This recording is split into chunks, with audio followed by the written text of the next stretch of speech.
विस्तार होगा। विस्तार को लेकर हलचलें तेज हो गई हैं। पीएम आवास पर ये हलचलें तेज हुई है। पीएम से मिलने संभावित मंत्री पहुंच रहे हैं। मीनाक्षी लेखी, ज्योतिरादित्य सिंधिया, अजय भट्ट, अजय मिश्रा, शोभा कारंजले, हिना गावित, भूपेंद्र यादव भी 7 लोक कल्याण मार्ग पहुंचे हैं। नारायण राणे, कपिल पाटिल, भागवत कराड़ भी 7 लोक कल्याण मार्ग पहुंचे। केंद्रीय मंत्रिमंडल विस्तार में चूरू सांसद राहुल कसवा को भी जगह मिल सकती है। राहुल कसवा दिल्ली में मौजूद हैं। केंद्रीय संसदीय राज्य मंत्री अर्जुन राम मेघवाल का भी प्रमोशन किया जा सकता है।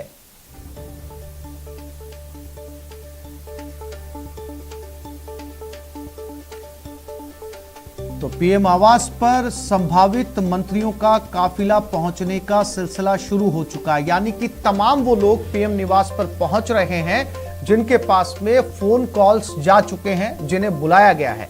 यानी कि इसे निश्चित तौर पर समझा जा सकता है कि जो लोग पीएम आवास पर बुलाए जा रहे हैं उन्हें कॉल गया होगा और इसीलिए वो यहां पर पहुंच रहे हैं। पोर्टफोलियो शाम तक क्लियर हो जाएगा कि किस किस नाम को जो है वो क्या क्या पोर्टफोलियो दिया गया है और कितने जो मंत्री पद हैं वो उन्हें मिले हैं। फिलहाल जो नाम बहुत तेजी से सामने आ रहे हैं, जो संभावित नाम हैं, वो नाम संजय जायसवाल हैं। इसके अलावा रीता बहुगुणा जोशी है, वरुण गांधी है, ज्योतिरादित्य सिंधिया है, ये सकलदीप राजभर हैं। इन तमाम नामों को एसपी सिंह बघेल पीएम आवास बुलाया गया है।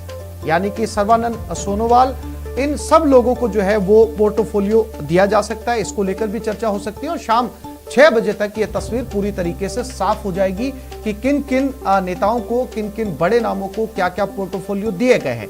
इसके साथ ही ये भी कयास लगाए जा रहे हैं कि जिन मौजूदा केंद्रीय मंत्रियों के पास में 2 से ज्यादा या 1 से ज्यादा पोर्टफोलियो हैं, जिनके पास ज्यादा कार्यभार है, उनका कार्यभार हल्का किया जा सकता है। उनके पास से मंत्रालयों को लेकर नए चेहरों को दिया जा सकता है। बाबूलाल धायल हमारे साथ एक बार फिर से जुड़ गए। बाबूलाल, चूंकि वो तमाम नाम पीएम आवास पहुंचना शुरू हो चुके हैं, जिनके पास कॉल जा चुके हैं, उनमें तमाम वो कयास लगाने वाले नाम भी शामिल हैं, चाहे उसके अंदर वरुण गांधी हो, ज्योतिरादित्य सिंधिया हो या जो है वो नारायण राणे, वो तमाम नाम जो है वो पीएम आवास पहुंच रहे हैं।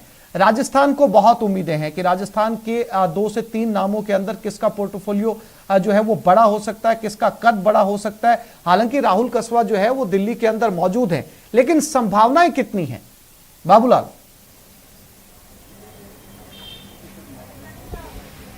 जब तक राहुल कसवा कंफर्म नहीं कर दे तब तक कुछ भी नहीं कहा जा सकता। अर्जुन मेघवाल की तरफ से भी अभी कोई बयान नहीं है, ना उनके जो सोर्सेज हैं, उनके डिपार्टमेंट के जो लोग हैं या उनके जो करीबी लोग हैं वो भी कुछ नहीं बता पा रहे हैं। तो फिलहाल जब तक दिल्ली से कोई आधिकारिक पुष्टि नहीं हो जाती तब तक आप यकीन मानिए कोई भी दावा नहीं कर सकता कि ये जो है मंत्री बनने जा रहे हैं या इनका प्रमोशन हो रहा है। लेकिन कयास है, अटकलें हैं, ये आखिर तक चलती रहेंगी और जो अशोक हॉल में जाकर के बैठ जाएंगे तब कहीं जाकर पता लगेगा कि ये आज मंत्री बनने जा रहे हैं, इनकी छुट्टी हो रही है मोदी की कैबिनेट से और ये नए चेहरे हैं। लेकिन राजस्थान में गजेंद्र सिंह शेखावत है, उनको हो सकता है कि और कोई बड़ा डिपार्टमेंट दिया जाए। चर्चाएं इसी बात की है कि उनका प्रमोशन किया जा सकता है और ज्यादा कुछ महत्वपूर्ण जिम्मेदारी उनको दी जा सकती है। अर्जुन मेघवाल को जो है कैबिनेट मंत्री बनाया जा सकता है। राहुल कसवा की भी चर्चाएं हैं लेकिन पुष्टि कहीं से भी नहीं हो रही है। भूपेंद्र यादव का नाम भी सुर्खियों में आ रहा है। भूपेंद्र यादव संगठन के जो है कुशल रणनीतिकार माने जाते हैं और इतनी कमेटियों में वो शामिल है कि उनको मैन ऑफ कमेटी कहा जाता है। कई राज्यों में उन्होंने प्रभारी के रूप में भी दायित्व संभाला और पार्टी में महत्वपूर्ण जिम्मेदारियों पर रहते हुए वो उम्मीदों पर खरे उतरते रहे हमेशा अमित शाह और प्रधानमंत्री नरेंद्र मोदी की। पर अब माना यह जा रहा है कि उन्हें संगठन से हो सकता है कि सत्ता में ले लिया जाए, लेकिन फिलहाल कुछ भी कह पाना संभव नहीं है। दिल्ली से जो खबरें आ रही हैं उन्हीं पर आपको भरोसा करना होगा। फिलहाल पुष्टि कहीं से नहीं है। जो नेता अभी मुलाकात करने के लिए पीएम आवास की तरफ जा रहे हैं, आप यकीन मानिएगा वही जो है कैबिनेट में शामिल हो सकते हैं या उनका प्रमोशन हो सकता है। बिल्कुल बिल्कुल। बाबूलाल, इसके अलावा जो राजनीतिक विश्लेषक हैं, जो बीजेपी को बहुत करीब से जानते हैं या जो लोग बीजेपी की बारीकियों को समझते हैं, उनका ये भी कहना है, हालांकि कंफर्म फौरी तौर पर जो बातें सामने आ रही है कि कोई चौंकाने वाला नाम भी राजस्थान से जो है वो सामने आ सकता है, क्योंकि पूरी तरीके से सरप्राइजिंग होगा। अब ऐसे में उन नामों पर भी बाबूलाल चर्चा हो जानी चाहिए जो चौंका सकते हैं? अगर जो मौजूदा नाम है जिनके बारे में हम चर्चा कर रहे हैं वो नाम अगर सामने नहीं आते तो वो कौन से नाम है जो वाकई चौंका सकते हैं? देखिए, सीपी जोशी का नाम भी चल रहा है, जो कि चित्तौड़गढ़ के दूसरी बार लगातार सांसद हैं, पहले भाजपा युवा मोर्चे के प्रदेश अध्यक्ष रहे और संगठन में उनकी पकड़ है और संघ परिवार से ताल्लुक रहा है उनका, सॉफ्ट स्पोकन है और संघ की वो पसंद माने जाते रहे। तो एक ब्राह्मण चेहरे के तौर पर मेवाड़ में के इस नेता को जो है एडजस्ट किया जा सकता है मोदी कैबिनेट में, और ब्राह्मणों को बीजेपी से और नजदीक लाने की कोशिश हो सकती है कि राजस्थान में एक ऐसे युवा नेता को आगे बढ़ाया जाए जिसकी पसंद दिल्ली हो और वो प्रदेश भर के जो ब्राह्मण हैं उनके बीच में एक सकारात्मक संदेश दे सके और पार्टी से उनको जोड़े रखने की ताकत उनमें हो। तो सीपी जोशी एक अच्छा चेहरा है जिसके ऊपर संघ भरोसा करता है और जो पार्टी की उम्मीदों पर खरा भी उतरते रहते हैं। राजसमंद का जो चुनाव था उसमें उन्होंने बहुत मेहनत की थी और पार्टी का जो संगठन है प्रदेश का वो सीपी जोशी को चाहता है कि उनको आगे बढ़ाया जाना चाहिए। राहुल कसवा को लेकर के दिक्कत यह है कि उनको वसुंधरा राजे का करीबी माना जाता रहा है उनके परिवार को, क्योंकि उनके जो पिता हैं राम सिंह कसवा वो 4 बार सांसद रहे, 1 बार विधायक रहे। उनकी जो मां है कमला कसवा वो भी विधायक रह चुकी है और समाज कल्याण बोर्ड की अध्यक्ष रही है। इस परिवार के वसुंधरा राजे से बहुत अच्छे रिश्ते रहे हैं और एक काट के तौर पर यानी कि वसुंधरा राजे से यानी इस परिवार को दूर करने के लिए कहीं दिल्ली में जो है इनको एडजस्ट किया जा सकता है, लेकिन फिलहाल जो है इस तरह कोई पुष्टि नहीं हुई। राहुल कसवा अपने आप में एक युवा चेहरा ऐसा है जो कि युवाओं को लुभाता है, जो बहुत मेहनत करता है, जो संसद की जो कमेटियों में जिनमें उनको शामिल किया गया उन्होंने अपने काम से वहां पर अच्छी छाप छोड़ी। चाहे ट्रांसपोर्ट कमेटी की बात कर लीजिए, चाहे आप टूरिज्म की बात कर लीजिए, तो उनके जो बाबूलाल आप बने रहिएगा, मैं फिर से आपके पास में लौटूंगा। दिल्ली से हमारे संवाददाता विनीत कुमार हमारे साथ एक बार फिर से लाइव जुड़ गए। विनीत, कितने लोग अब तक जो है वो पीएम आवास पहुंच चुके हैं? क्योंकि ये माना जा रहा है ये कि फाइनल है, ये वही नाम है जो पीएम आवास पर पहुंचे हैं। इन्हीं नामों का पोर्टफोलियो शाम तक सामने आएगा। अब तक कौन कौन से वो चेहरे हैं जो पीएम आवास पहुंच चुके हैं? साथ ही अगर राजस्थान के परिप्रेक्ष्य में बात की जाए तो राजस्थान से कौन सा चेहरा इस वक्त पीएम आवास पर मौजूद है? हाँ जी, निश्चित तौर पर मैं आपको बताना चाहूंगा कि अगर हम पीएम आवास में के बारे में बात करें तो यहाँ पर सर्बानंद सोनोवाल, ज्योतिरादित्य सिंधिया, नारायण राणे, भूपेंद्र यादव जो है वो राजस्थान से आते हैं, बड़ा नाम है, बड़ा चेहरा है, वो यहाँ पर पहुंचे थे। तो संभावना यह है कि भूपेंद्र यादव को भी इंक्लूड किया जाएगा मंत्रिमंडल में। काफी दिनों से यह चर्चा चल रही थी भूपेंद्र यादव को लेकर के। इसके साथ ही साथ मैं आपको बताना चाहूंगा कि बिहार से आरसीपी सिंह आते हैं, अपना दल की अनुप्रिया पटेल है जो उत्तर प्रदेश से आती है, पशुपतिनाथ पारस जो है वो यहाँ पर आते हैं, अनुराग ठाकुर पंजाब हिमाचल से आते हैं अनुराग ठाकुर, साथ ही साथ वो अभी वित्त राज्य मंत्री हैं। हो सकता है जैसा कि हमें सूत्र हमें बता रहे हैं कि उन्हें कैबिनेट बर्थ दिया जा सकता है। तो यहाँ पर अनुराग ठाकुर भी यहाँ पर मैं आए हुए थे, पुरुषोत्तम रूपाला वो भी मंत्री हैं, हो सकता है गुजरात से आते हैं, उन्हें भी कैबिनेट बर्थ जो है वो दिया जा सकता है। जी किशन रेड्डी केंद्रीय गृह राज्य मंत्री हैं, वो भी यहाँ पर आए थे, उन्हें भी कैबिनेट बर्थ में बिल्कुल। विनीत, राजस्थान के लिहाज से आपने एक बहुत बड़ी खबर जिसे यहाँ पर बताया, कहा जा सकता है कि एक बहुत बड़ा नाम जो है वो आपने यहां पर जिक्र किया। चूंकि लगातार जिन नामों को लेकर कयास राजस्थान के परिप्रेक्ष्य में चल रहे हैं उनमें से सिर्फ एक नाम पीएम आवास पहुंचा है, भूपेंद्र यादव। अगर वो वहां पर पहुंचे, जैसा कि बाबूलाल धायल हमारे साथ लगातार बने हुए। बाबूलाल, हम अभी जिक्र कर रहे थे कि राजस्थान से कौन सा नाम जो है वो चौंका सकता है, जिन नामों की चर्चा चल रही है, और विनीत ने वो नाम बताया जो इस समय पीएम आवास पर मौजूद है। तो लगभग संभावना यही है कि जिनको पीएम आवास पर बुलाया गया है मंत्रिमंडल में उन्हीं को शामिल किया जाएगा। बाबूलाल, ये नाम चौंका रहा था आपको? बिल्कुल नहीं, चौंकाने वाला नाम नहीं था ये। उनकी दावेदारी लंबे समय से रही है। भूपेंद्र यादव कुशल रणनीतिकार हैं, बीजेपी की जो वार रूम जो स्ट्रेटेजी बनती है उसके वो विशेषज्ञ माने जाते हैं। 2010 से वो संगठन में काम कर रहे हैं, यानी कि जब नितिन गडकरी राष्ट्रीय अध्यक्ष होते थे तब वो सेक्रेटरी बन गए थे। उसके बाद में उन्होंने लगातार अपने आप को निखारा, कई राज्यों की जिम्मेदारी उन्होंने संभाली और किस तरह से पार्टी को चुनाव में विजयश्री दिलाई जाए इसके लिए उन्होंने जिस रणनीति पे काम किया उसमें पार्टी हमेशा कामयाब रही है। तो भरोसे पर हमेशा खरा उतरते रहे हैं। उनकी दावेदारी लंबे समय से है, पिछली बार भी थी, इस बार भी है, और पार्टी के राष्ट्रीय महामंत्री के तौर पर उन्होंने बहुत ही बेहतरीन काम किया है।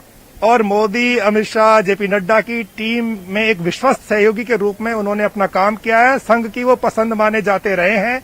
अधिवक्ता परिषद जो है आरएसएस की, उसका लंबे समय तक उन्होंने काम संभाला और जो राम मंदिर, बाबरी मस्जिद का विवाद था उसको सुलझाने में जो दस्तावेज दिए जाते थे यानी कि सुप्रीम कोर्ट में, तो उनको जुटाना, उनकी पड़ताल करना, तथ्यों सहित उनको जो है ना कोर्ट में पेश करना, इसके लिए लंबी बहस करी है, बहुत मेहनत करी थी। और ये जब मुद्दा सुलझा तो इसका क्रेडिट जो है पर्दे के पीछे ही सही, बाहर तो नहीं गया, लेकिन पर्दे के पीछे उनको एक बड़ा क्रेडिट दिया जाता है। बिल्कुल, जैसा कि हम लगातार चर्चा कर रहे थे और अब उस नाम की बात हम कर सकते हैं अपने दर्शकों के सामने। हालांकि जो है वो एक से ज्यादा नाम हो सकते हैं, लेकिन जो एक नाम इस समय पीएम आवास में मौजूद है राजस्थान से, वो है भूपेंद्र यादव। राजस्थान के लिहाज से इसे बड़ी खबर माना जा सकता है, क्योंकि मोदी के कैबिनेट में ये शामिल होने जा रहे हैं, लगभग ये माना जा सकता है। विनीत, क्या इस नाम पर मोहर लगाई जा सकती है, क्योंकि अब ये नाम जो है, ये चेहरा जो है वो राजस्थान से पीएम आवास में मौजूद है, लगभग तय माना जाए? जी, निश्चित तौर पर मैं आपको बताना चाहूंगा कि अगर हम भूपेंद्र यादव के नाम की बात मैं करें तो निश्चित तौर पर लगभग तय है और आज शाम जो है वो मंत्रिमंडल में वो शामिल होंगे। एक और बात मैं आपको बताना चाहूंगा कि जिस तरह से भूपेंद्र यादव का कद है, तो निश्चित तौर पर उन्हें कैबिनेट बर्थ ही दिया जाएगा। तो राजस्थान को का प्रतिनिधित्व जो है वो केंद्रीय मंत्रिमंडल में बढ़ रहा है और कैबिनेट बर्थ जो है वही भूपेंद्र यादव को दिए जाने की संभावना है, जैसा कि हमारे सूत्र हमें बता रहे हैं। मैं आपको बताना चाहूंगा कि काफी लंबे समय से भूपेंद्र यादव का नाम जो है वो चल रहा था। जब मोदी 1 में की भी बात थी, जब पहली 2019 से 2014 से 2019 की भी जो सरकार थी, उस वक्त भी भूपेंद्र यादव का नाम जो है वो लगातार आ रहा था। और उसके बाद जब 2019 में भी सरकार बनी, जब मंत्रिमंडल का गठन किया गया, उस वक्त भी भूपेंद्र यादव का नाम था, लेकिन चूंकि वो बिहार के प्रभारी थे, काफी ट्रस्टेड थे और बिहार चुनाव जो है वो बीजेपी के लिए काफी महत्वपूर्ण था, इसीलिए शायद उन्हें वहां पर जब 2019 में कैबिनेट का गठन किया गया नहीं लिया गया। लेकिन जब पहली बार एक्सपेंशन किया गया, बिहार चुनाव खत्म हो गए, उसके बाद भूपेंद्र यादव को रिवार्ड दिया गया, क्योंकि वहां पर बीजेपी ने काफी बेहतर प्रदर्शन किया। बीजेपी और जेडीयू की वहां पर सरकार बन गई है और उसके बाद भूपेंद्र यादव को रिवार्ड दिया गया। विनीत, बहुत महत्वपूर्ण जानकारी। लगातार बीजेपी नेताओं के करीबी रहे, केंद्रीय मंत्रिमंडल के करीबी रहे या पीएम मोदी के करीबी रहे भूपेंद्र यादव, जैसा कि हमारे दिल्ली संवाददाता विनीत बता रहे हैं कि लगभग नाम तय है भूपेंद्र यादव का। भूपेंद्र यादव इस समय पीएम आवास में मौजूद हैं, उनका पोर्टफोलियो लगभग तय हो चुका है। किस मंत्रिमंडल, कौन सा मंत्री पद उन्हें दिया जाएगा, ये शाम को तस्वीर लगभग साफ हो जाएगी। अब विनीत, सवाल ये है, क्या एक से ज्यादा नाम राजस्थान से, या ये जो है भूपेंद्र यादव ही जो है वो नाम, इसके बाद में राजस्थान से किसी नाम की कोई संभावना? विनीत जी, अब संभावना जो है वो काफी कम है, क्योंकि वो तस्वीर जो है वो साफ हो गई है कि सिर्फ भूपेंद्र यादव जो है उन्हें ही मोदी कैबिनेट में लिया जाएगा। तो संभावना अब काफी कम है, लेकिन जब तक औपचारिक तौर पर घोषणा नहीं हो जाती, जब तक औपचारिक तौर पर नामों की घोषणा नहीं हो जाती, तब तक जो है वो तस्वीर साफ नहीं होगी। लेकिन जो भूपेंद्र यादव का जो नाम है वो तो उस तस्वीर में साफ हो गई है। एक और बात जो मैं आपको बताना चाहूंगा कि जो हमारे सूत्र हमें बता रहे थे, क्योंकि जिस तरह से भूपेंद्र यादव का कद है और जिस तरह से भूपेंद्र यादव का अनुभव है और जिस तरह से उन्होंने कामकाज किया है, जिस तरह से वो बड़े नेताओं के करीबी थे, अमित शाह के करीबी माने जाते हैं, प्रधानमंत्री नरेंद्र मोदी के भी गुड बुक में माने जाते हैं, और उसके बाद यह लगभग तय है कि उन्हें कैबिनेट का दर्जा ही दिया जाएगा, कैबिनेट मंत्री ही उन्हें बनाया जाएगा। जी बिल्कुल। बाबूलाल, विनीत आप बने रहिएगा, मैं फिर से लौटूंगा आपके पास में। बाबूलाल, चूंकि जब हम डिस्कस कर रहे थे आपने जिक्र किया वसुंधरा राजे सिंधिया का, तो जो नाम तय हुए हैं राजस्थान के परिप्रेक्ष्य में, जो नाम तय किए गए केंद्रीय मंत्रिमंडल के लिए, क्या उसमें राजस्थान बीजेपी की सलाह भी ली गई या पूरी तरीके से इन नामों को केंद्र ने तय किया है? देखिए, बीजेपी का जो आला कमान है वो अपने स्तर पर समीक्षा करता है, अपने स्तर पर फीडबैक जुटाता है और अपने स्तर पर फैसले लेता है। जो प्रदेश के नेता होते हैं उनसे वो वक्त वक्त पर पूछते रहते हैं, उनकी राय मशवरा करते रहते हैं, लेकिन ज्यादा चलता नहीं है। दिल्ली में बस उन्हीं की चलती है, सिर्फ और सिर्फ अमित शाह, नरेंद्र मोदी और जेपी नड्डा। इनके बाहर जो है पार्टी बहुत कम लोगों को कुछ पता होता है कि पार्टी कोई फैसला करने जा रही है। तो भूपेंद्र यादव जो है, ये जो मोदी के आसपास जो लोग हुआ करते हैं पीएम मोदी के, उनके बीच में जब भी कोई महत्वपूर्ण इश्यू पे डिबेट होती है, कोई बहस होती है, कोई सलाह मशवरा किया जाता है, तो भूपेंद्र यादव की राय बहुत महत्वपूर्ण हमेशा से हुआ करती है, क्योंकि तजुर्बा है उन्हें, वो भारत की राजनीति को ठीक से समझते हैं, संविधान के विशेषज्ञ माने जाते हैं। तो ऐसी सूरत में भूपेंद्र यादव के लिए अगर इस वक्त वो पीएम आवास पर मौजूद हैं, तो वो मोदी की कैबिनेट में आज मंत्री पक्का बनने जा रहे हैं, क्योंकि उनका दावा तगड़े तरीके से मजबूत है और वो आज के नेता नहीं है। पिछले 20-21 साल से बहुत मेहनत उन्होंने करी है। जन्मे जरूर अजमेर में है, लेकिन कार्य क्षेत्र दिल्ली रहा है, पूरा राजस्थान को समझते हैं। केवल राजस्थान नहीं आसिफ, पूरे देश की भारतीय जनता पार्टी की ही समझ नहीं है, बल्कि दूसरी विचारधाराओं के लोगों को वो पार्टी में लाने का श्रेय भी उन्हें जाता है। बहुत जबरदस्त उन्होंने काम किया, होमवर्क उनका बहुत अच्छा रहता है।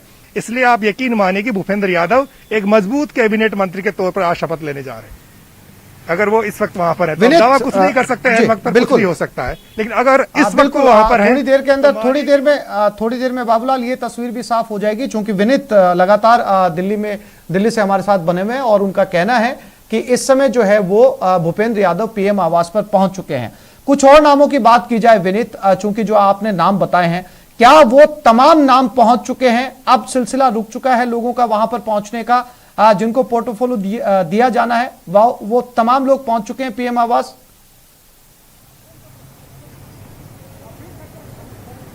जी निश्चित तौर पर मैं आपको बताना चाहूँगा कि जो पीएम आवास पर पहुंच गए थे 11:30 बजे ही लगभग ये पहुंच गए थे। अब जो है अब बैठक खत्म हो गई है, लगभग 2 घंटे ये बैठक चली और वो उसके बाद जो है वो तमाम जो चेहरे हैं वो यहाँ से निकल गए हैं। एक बड़ी खबर मैं आपको यह भी बताना चाहूँगा कि जो हमें जानकारी मिल रही है कि केंद्रीय मंत्री रमेश पोखरियाल निशंक HRD मिनिस्टर थे, मानव जो शिक्षा मंत्री थे, केंद्रीय शिक्षा मंत्री, उन्होंने अपने पद से इस्तीफा दे दिया है। एक बड़ी खबर यहाँ पर यह आ रही है कि रमेश पोखरियाल निशंक जो है उन्होंने अपने पद से इस्तीफा दे दिया है। इसके साथ ही साथ केंद्रीय मंत्री संतोष गंगवार, उन्होंने भी अपने पद से इस्तीफा दे दिया। तो साफ तौर पर यहाँ पर अगर हम बात करें तो रमेश पोखरियाल निशंक जो है वो उत्तराखंड से आते हैं, उनके बदले में जो अजय भट्ट जो है उन्हें में केंद्रीय मंत्रिमंडल में शामिल किया जाएगा। जैसा कि हमने देखा कि यहाँ पर अजय भट्ट जो है वो भी यहाँ पर बैठक में आए हुए थे। इसके साथ ही साथ मैं आपको बताना चाहूंगा संतोष गंगवार बड़े नेता हैं, बड़ा नाम है, बड़ा अनुभव जो है उनका राजनीतिक अनुभव है, वो भी उन्होंने भी अपने पद से इस्तीफा दे दिया है। तो निश्चित तौर पर अब उत्तर प्रदेश से जो कुछ नाम आएंगे उसमें कई और नाम आएंगे, लेकिन जो संतोष गंगवार में है उन्होंने जो है वो उन्होंने अपना इस्तीफा जो है वो सौंप दिया है। जी विनीत, बहुत बड़ी खबर इस दौरान, जहां पर नए मंत्री बनने वाले हैं उस दौरान 2 बड़े नामों ने इस्तीफा दे दिया। इस वक्त की बड़ी खबर ये कहा जा सकता है पोखरियाल निशंक ने इस्तीफा दे दिया है। और ये जो इस्तीफे दिए गए हैं विनीत, ये जो मंत्री पदों से इस्तीफे हुए हैं, ये नए नामों को मिलेंगे, नए नामों को दिए जा सकते हैं विनीत? जी निश्चित तौर पर मैं आपको बताना चाहूंगा कि अगर हम नए नामों के बारे में चर्चा करें तो HRD मिनिस्ट्री जो है, मैं आपको बताना चाहूंगा कि कल ही थावरचंद गहलोत थावरचंद गहलोत जो है उन्होंने अपना इस्तीफा दिया था। एक बड़ा नाम था, बड़ा दलित चेहरा था। इसके साथ ही साथ मैं आपको बताना चाहूंगा कि राज्यसभा में नेता सदन जो है वो थावरचंद गहलोत थे। उसके बाद जो है उनको राज्यपाल बना दिया गया, तो उन्होंने अपना इस्तीफा दे दिया। इसके साथ ही साथ बड़ा नाम रमेश पोखरियाल निशंक, क्योंकि काफी महत्वपूर्ण मंत्रालय जो है वो उनके पास था। HRD जो मिनिस्ट्री थी, शिक्षा मंत्रालय जो था वो उनके पास था। इसके साथ ही साथ जो तीसरा नाम आया है वो नाम आया है संतोष गंगवार का। संतोष गंगवार भी बड़ा चेहरा, बड़ा नाम, अटल जी की सरकार में भी वो मंत्री थे, उन्होंने भी अपना इस्तीफा दे दिया है। पिछली बार भी मोदी 1 में भी वो मंत्री थे, इस बार भी वो मंत्री बने थे, उन्होंने भी अपना इस्तीफा जो है वो दे दिया है। जी विनीत, उन नामों पर भी इस समय चर्चा की जा सकती है जहां पर इन दोनों बड़े नामों ने इस्तीफा दिया है। इनका जो पद है या इनका जो पोर्टफोलियो है, किन नामों को ट्रांसफर किया जा सकता है, किन को दिया जा सकता है? और अब जो है आपने बताया कि मीटिंग खत्म हो चुकी है, सब लोग अपने अपने जो है वो घरों की तरफ निकल चुके हैं। तो ये वही नाम थे जिनका पोर्टफोलियो तय होना था, जिनके इस्तीफे होने थे वो भी हो गए। अब कोई और नाम कयास लगाने के लिए इस बैठक में नहीं बचा है विनीत। जी निश्चित तौर पर अब कोई नया नाम जो है वो नहीं बचा है, लेकिन मैं आपको यह भी बताना चाहूँगा कि जो हम देख सकते हैं कि एक तरह से ओवरहॉलिंग की गई है मंत्रिमंडल की। जो कई लोग थे उन्हें जो पहले इस्तीफा दे चुके थे, चाहे वो शिवसेना के सांसद हों, चाहे वो फिर शिवसेना के खाते से मंत्री थे, वो उन्होंने इस्तीफा दिया था। इसके साथ साथ अकाली दल के खाते से मंत्री थे थी, उन्होंने अपना इस्तीफा दिया था। इसके साथ ही साथ कई मंत्रियों का निधन, जैसे हमने देखा कि रामविलास पासवान थे, उनका निधन हो गया था। इसके बाद फिर हमने देखा कि कल जो है कल थावरचंद गहलोत को राज्यपाल बना दिया गया। इसके साथ ही साथ आज 2 मंत्रियों का इस्तीफा हो गया। तो कहीं ना कहीं कुछ मंत्रियों को कहीं ना कहीं दूसरी जिम्मेदारियां दी गई हैं। उसके साथ ही साथ इस बार यहाँ पर कई लोगों को, कई नए चेहरों को लाया जाएगा। मैं आपको बताना चाहूँगा कि बड़ी जिम्मेदारियां जो हैं वो जैसा कि हम चर्चा कर रहे थे कि भूपेंद्र यादव को बड़ी जिम्मेदारी दी जा सकती, तो हो सकता है, बहुत संभव है कि वो उन्हें कैबिनेट बर्थ दिया जाएगा और इसके साथ ही साथ कई महत्वपूर्ण मंत्रालय जो है वो उन्हें दिया जा सकता है। अगर हालांकि यह पूरी तरह से विवेक के आधार पर है, लेकिन जिस तरह से शिक्षा मंत्रालय जैसा भारी भरकम मंत्रालय जो है वो खाली में किया गया है, काफी महत्वपूर्ण होता है यह मंत्रालय, तो बहुत संभव है कि किसी मजबूत व्यक्ति को दिया जाएगा, या ज्योतिरादित्य सिंधिया को दिया जाए, या फिर हो सकता है कि ये जो मंत्रालय है वो भूपेंद्र यादव को दे दिया जाए। हालांकि इस पर अंतिम फैसला जो है वो भूपेंद्र यादव, वो पीएम नरेंद्र मोदी ही करेंगे। ये कयास हम लगा सकते हैं कि बड़ा मंत्रालय जो है वो भूपेंद्र यादव को दिया जाएगा। जी, इसके अलावा विनीत, एक और बड़ा नाम कहा जा सकता है, बीजेपी का एक बड़ा सांसद जो लंबे समय से इस बात की राह तक रहे थे कि कब उन्हें जो है वो मंत्रिमंडल के अंदर जगह मिले। चूंकि नाम गांधी परिवार से है, लेकिन बीजेपी के सांसद हैं वरुण गांधी, इस बार उन्हें भी बुलाया गया और उनका एक लंबा इंतजार खत्म हुआ। अब सवाल यह है कि उन्हें पोर्टफोलियो क्या दिया गया है।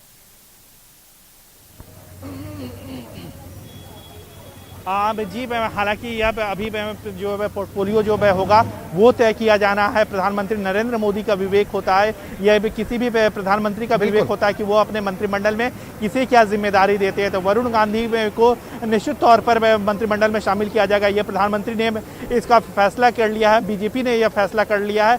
अब उन्हें क्या जिम्मेदारी दी जाती है, क्या उन्हें राज्य मंत्री बनाया जाता है, क्या उन्हें राज्य मंत्री बनाया जाता है लेकिन स्वतंत्र प्रभार दिया जाता है। इसके साथ ही साथ यह भी यहाँ पर बड़ी बात चल रही है कि क्या उन्हें कैबिनेट बर्थ दिया जाता है, क्योंकि अगर हम बात करें पिछली बार जो है मेनका गांधी थी, लगातार इससे पहले भी जब अटल जी की सरकार थी उस वक्त भी वो थी, इस बार भी, पिछली बार भी मेनका गांधी थी, उन्हें भी जो है वो कैबिनेट बर्थ दिया गया था। हालांकि अभी जो है वरुण गांधी के पास अनुभव नहीं है सरकार में काम करने का, लेकिन पहले भी वो सांसद रह चुके हैं, उनके पास सांसद होने का अनुभव है। तो हो सकता है उन्हें राज्य मंत्री या राज्य मंत्री स्वतंत्र प्रभार, या फिर अगर बीजेपी अगर ऐसे प्ले करती है तो हो सकता है उन्हें कैबिनेट मंत्री भी बनाया जा सकता है। लेकिन एक बड़ी बात यह है कि वरुण गांधी को कैबिनेट में मोदी मंत्रिमंडल में शामिल किया जा रहा है। जी बिल्कुल बिल्कुल। बाबूलाल जयपुर से हमारे साथ लगातार बने। बाबूलाल, जितने लोग पीएम आवास पहुंचे थे सब मुलाकात करके अपने घरों के लिए रवाना हो चुके हैं, और जिस नाम को लेकर हम लगातार चर्चा कर रहे थे कि राजस्थान से कौन से वो बड़े नाम हो सकते हैं, लेकिन हालांकि ये नाम चौंकाने वाला नहीं था, लेकिन बावजूद इसके इस नाम पर सबसे कम चर्चा की गई, उस नाम के अंदर भूपेंद्र यादव का नाम शामिल हुआ। निकल चुके हैं पीएम आवास से, पोर्टफोलियो तय हो चुका है। इसके बाद में कोई और नाम राजस्थान से वहां पर नहीं है। बाबूलाल,